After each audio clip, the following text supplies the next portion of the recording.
coffee delivery is now a $1 billion business for Starbucks. Who knew?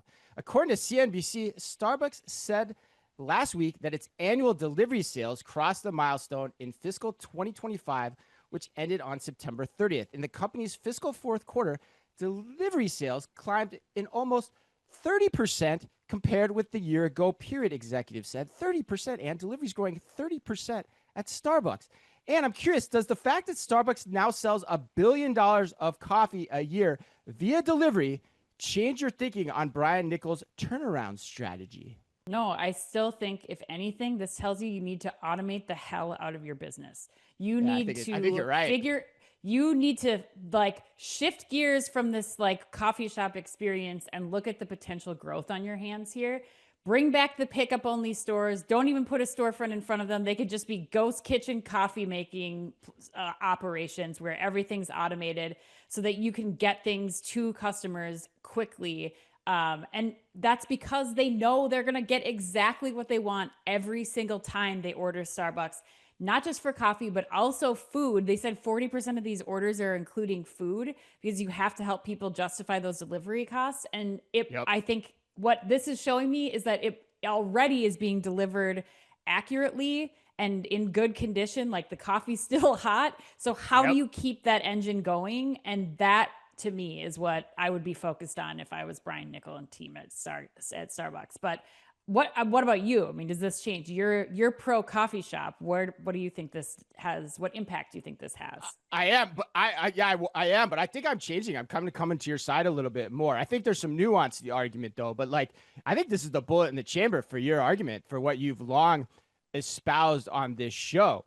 Because with 30%, that just tells me 30% growth rate in delivering $1 billion business. That just tells me, like you said, there's just a hell of a lot of people that want their coffee. They don't want the Starbucks experience. It's absolutely meaningless to them. They just want the addiction. They just want the product that they love.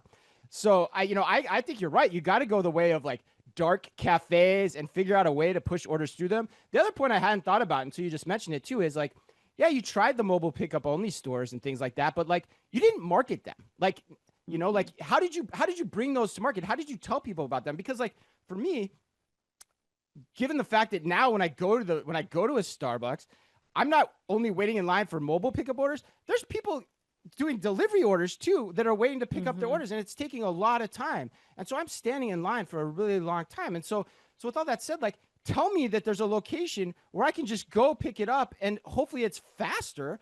Yeah, I'm all in. But with that said, I think both ideas can be true at the same time. And that's what Omni is all about, because I'm still going into Starbucks with large queues of pickup orders, but the stores are also still full. So I think that's a dynamic here at play. So I think you have to improve both. But what this tells me is hopefully he's got the punchline to the joke here. And this is a really telling statistic on that. And my hunch is that he does.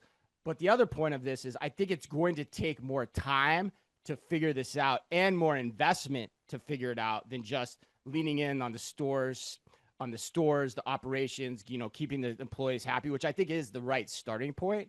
But then you've got to figure out how to supply the infrastructure to make this happen quicker. But you take the last word here. What do you think?